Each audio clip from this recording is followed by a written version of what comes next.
uLebohang Maboy ujealous ngoPhili. Sikhumbule ukuthi uPhili uthola ibhazi e-serious around the country, ama-fans we-Kaizer Chiefs ejabule kakhulu ukuthi uzojoyina i-Kaizer Chiefs.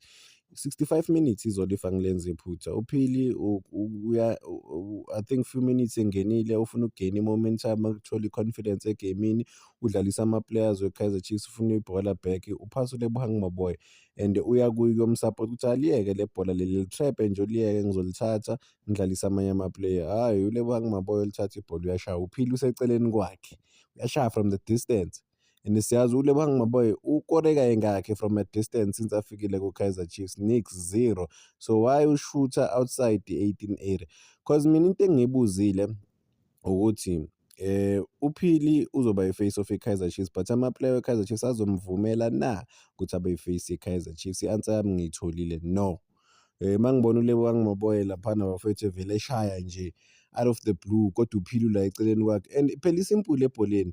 So if ngidinga i-confidence ezama-players wami, kumele ningi-protect, kumele nikwazi ukungivusa egamini, kumele nikwazi ukungidlalela.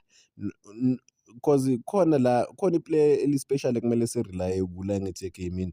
uPhili uyi-player eli-special, uPhili uyi-player eli-good kakhulu. But ku-Kaizer Chiefs inkinga yabo is not ukuthi abanayo i-team, but wonke umuntu ufuna ukuba kuma-headlines. Maboy udlala i-6 or futhi in fact udlala yiphi position Maboy? Udlala i-8 ephinde ibe ngathi iyi-10 cause uya-overlap isikhathi esiningi uyaphambili.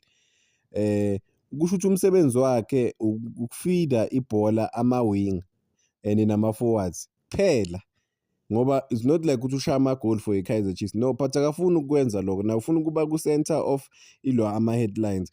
uLebohang Maboy udlala kahle kakhulu for i-Kaizer Chiefs, well since efikile uyadeliver, udlala kahle kakhulu, but kumele ayazi iposition yakhe and namanye ama-player awanike i-space sabo, bona oPhili ukuthi bakwazi ukushayina. If uyi-midfielder na ufuna ukushayina more than ama-winger ethimini, and then kula kuzoclasha khona-ke ama-players laphana ethimini, ngoba ngifuna ukwenza lokhu na ufuna ukwenza lokhu. Ngifuna ukuvela ngikwazi ukuyisiza i-team ngoba iwinga ngisayine ukuthi ngizoyidlalisa i-team, ngizocontribute serious, ngizoshaya amagoli or ngishaya ama-assist, ngi-exciting, and I've moved from i-position yami as uPhili from i-wing. Ngibonisa abantu ukuthi no, ngiyafuna ukudlala and ngifuna ukudlalisa yonke i-team, but you're not allowing me. And uLebohang Maboy angazi ukuthi uluza ibhola kayingakhi, but I think lokho okugcina ku-82 minutes uphusha ibhola unnecessary. Well ngihlezi ngiwancoma ama-performance kaLebohang Maboy ukuthi uyi-player eli-good kakhulu for i-Kaizer Chiefs, but ayizona ungidisappointile.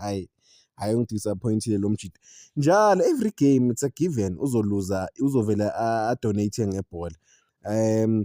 I think boma-82 minutes or 81 minutes ubamba ibhola simple, uyaliphusha uhamba nalo. Angazi ukuthi wayefuna ukuligcina ibhola isikhathi eside and then uzuyawa laphana nebhola bayalithatha ibhola. And I think uluza ibhola kayi-4 if not kayi-5. Phasa simple mfethu, uyaphi nebhola, why are you driving forward? You're not that super creative ukuthi udrive forward, but you wanna beat players. Amanye ama-player ayi-waste for i-Kaizer Chiefs, kodwa like ukhava ama-good performances wakhe uLebohang. Njengoba ngishilo ngithi unama-performances a-good kakhulu, but this guy is selfish. Selfish and ngeke umnake. U-selfish. Dlalisa ama-players wakho, make it easy for ama-players wakho ukuthi adlale, and then move-ke close to the box but umsebenzi wakho ukudistribute ibhola, but wena if ufuna ibhola enyaweni njalo kuwe, what a waste. But hard luck to uPhili. I-coach eKaizer Chiefs ithe khona izinto laleka khona bafethu, bathi utheni uDa Cruz, uthe uPhili udinga isikhathi sokuthi abe right laphana. I think the physical shape, I think ukhulume nge-physical shape laphana uDa Cruz ngendaba kaPhili ukuthi uzoba right, but nje udinga isikhathi sokuthi a-adjust. Yabona amajita ediskini ayikho indaba yawo. Njengoba ngishilo ukuthi amajita ngeke akudlalela, and umsebenzi wamajita usimple.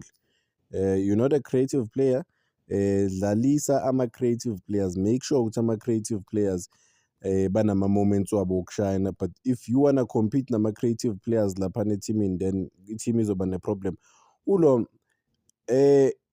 I-creativity kuzobuya kuphi laphana ku-Kaizer Chiefs? kuPhili. If they don't have ama-answers, they just have to look at uPhili bathi ndoda rescue us, but kuzoba rescue kanjani if i-team ayifuni ukumdlalela? maybe next time bazokwenza kangcono.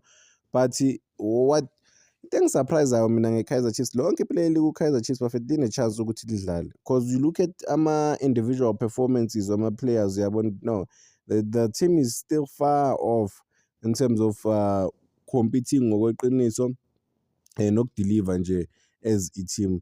But-ke they must put i-team first, bona as ama-player, not bona as individuals. No, they must play as a collective, put i-team phambili, then-ke just maybe khona into esizoyibona. But le bang maboy engidisappointed ngalo Mjida.